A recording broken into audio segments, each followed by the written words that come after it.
فرحانہ میرے تایا کی بیٹی تھی، لیکن اس سے میرا دوستی کا ناتا تھا۔ وہ مجھے اکثر کہا کرتی تھی کہ ہم آپس میں کزن تو ہیں، لیکن اس سے بھی بڑھ کر دوست ہیں، اور دوست ایک دوسرے کا آئینہ ہوتے ہیں۔ بس میری زندگی تمہاری دوستی کے آئینے میں ہمیشہ شفاف ہی رہے گی۔ یہ بات وہ تب کہا کرتی تھی جب 13 برس کی تھی۔ یہ وہ عمر ہوتی ہے جب لڑکیاں عموماً اپنے سپنوں کا تخت سجاتی سنوارتی ہیں اور اس پر کسی من موہنے کو شہزادہ بنا کر بٹھا لیتی ہیں اور خود کو اس کی ملکہ تصور کرنے لگتی ہیں۔ لیکن فرحانہ کے ذہن میں ایسا کوئی خیال نہیں تھا۔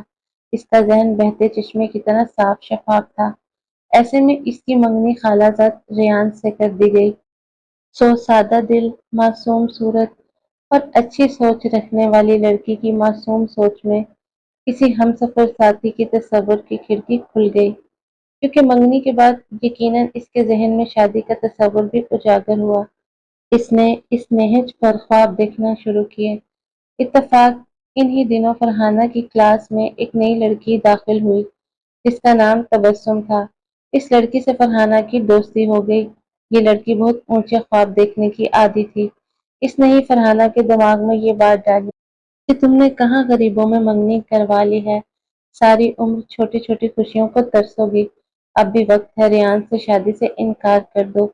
میری کزن اس کی باتیں سنتی اور چپ رہتی۔ تبسم سے اس کی دوستی اتنی بڑھ گئی کہ وہ فرحانہ کے گھر بھی آنے جانے لگی۔ ایک روز وہ آئی تو اتفاق کے ریان بھی آیا ہوا تھا۔ تبسم نے ریان کو دیکھا اور برا سا منہ بنا لیا۔ جب وہ چلا گیا تو اس نے فرحانہ کے خوب کان بھرے کہ تم تو بڑی بے وقوف ہو، ایک تو غریب خالہ زاد سے منگنی کروا لی اور صورت بھی نہ دیکھی۔ چلو خوبصورت ہی ہوتا تو کوئی بات تھی، غرض اس نے میری کزن کا دل خوب برا کر دیا۔ اب وہ بھی اس نہج پر سوچنے لگی کہ جس پر تبسم اسے سوچنے پر مجبور کر رہی تھی۔ ایک دن اصرار کر کے وہ فرحانہ کے ساتھ ریان کے گھر بھی گئی۔ اسے خالہ کے گھر کا رہن سہن بھی نہ بھایا۔ ظاہر ہے وہ لوگ متوسط طبقے سے تھے تو رہن سہن بھی اپنی حیثیت کے مطابق رکھا ہوا تھا۔ اب وہ ہر وقت یہی کہتی کہ ریحان تمہارے قابل نہیں ہے فرحانہ، دیکھو تو تم کتنی خوبصورت ہو، تمہارے لیے امیر اور خوبصورت لڑکوں کی کمی نہیں ہے۔ لڑکیوں کو ایسے گھر میں شادی کرنا چاہیے جو اس کے خوابوں کے عین مطابق ہو۔ ایسے گھر کا انتخاب کریں تمہارے خوابوں اور خوشیاں جہاں پوری ہوں۔ تبسم کے یہ خیالات تو دراصل اپنے متعلق تھے، لیکن وہ رفتہ رفتہ فرحانہ کو بھی فریب کی اس وادی میں لے گئی۔ یوں میری کزن حقیقتوں سے دور ہوتی گئی۔ اب جب بھی اس سے ملتی وہ کہتی سارا میں ریان سے شادی کر کے اپنی زندگی مفلسی کی مٹی میں ملانا نہیں چاہتی۔ میں سمجھاتی کہ وہ نیک لڑکا ہے، قابل ہے، کماؤ ہے، کیا ہوا کہ ابھی چھوٹی پوسٹ پر ہے، عمر بھی تو اس کے کم ہے، رفتہ رفتہ ترقی کر کے بالآخر ایک روز بڑے عہدے تک پہنچ جائے گا۔ تمہارے خالو رزق حلال کماتے ہیں تو دولت کی ریل پیل نہیں ہے، اور وہ جس سیٹ پر ہیں اگر رشوت لینے لگے تو بارے نیارے ہو جائیں گے۔ ان کا اپنا گھر ہے، کہنے لگی اس کو تم گھر کہتی ہو، 5 مرلے کا بھی کوئی گھر ہوتا ہے، نہ لان نہ کھلا مہمن، اف میرا تو دم گھٹ جائے گا وہاں۔ میں سچ کہتی ہوں کہ ریان سے شادی نہیں کروں گی، کیونکہ جس شریک سفر کی شخصیت میرے خیالوں میں سما گئی ہے وہ ریان نہیں کوئی اور ہے۔ کون ہے وہ؟ میں نے پوچھا۔ کہا کہ وہ کون ہے نہیں جانتی، کیونکہ میں نے خود بھی اس کو ابھی تک نہیں دیکھا ہے۔ فرحانہ کے والد بزنس مین تھے، ان کا کپڑے کا کام تھا، وہ ہول سیل کا کام کرتے تھے، ایک فیکٹری بھی تھی۔ میری کزن بنگلے میں رہتی تھی، پھر بھی اس کے والدین کو اپنے سے کم حیثیت رشتہ داروں سے لگاؤ تھا اور وہ دل سے ان کا احترام کرتے تھے۔ انہوں نے بیٹی کا رشتہ اگر ریان کو دیا تھا تو کچھ سوچ سمجھ کر ہی دیا تھا۔ ریان قبول صورت اور فرما بردار لڑکا تھا، مستقبل میں ترقی کے روشن امکان تھے۔ لیکن فرحانہ تو بس اب اپنے بڑے گھر سے بھی زیادہ بڑے گھر میں جانا چاہتی تھی، اور میں حیران ہوتی تھی کہ یہ اسے کیا ہو گیا ہے۔ میں نے اس کو بہت سمجھایا، مگر تبسم کی دوستی اس کے سر چڑھ کر بول رہی تھی تو وہ میری باتوں کو خاطر میں نہیں لاتی تھی۔ انہی دنوں ریان کی امی بتائے بغیر گھر آئیں۔ وہ فرحانہ کو بہت چاہتی تھی اور اس کو ایک صابر اور شاکر لڑکی سمجھتی تھی۔ ان کا خیال تھا کہ وہ آ کر ان کا گھر سنوار دے گی۔ وہ ہر پل اس پر واری جاتی تھی۔ وہ نہیں جانتی تھی کہ ان کی یہ بھانجی کن ہواؤں میں پرواز کر رہی ہے۔ وہ خواہش کے پر لگا کر اڑتی ہوئی حرص و ہوس کے آسمان کی اس بلندی تک جا پہنچی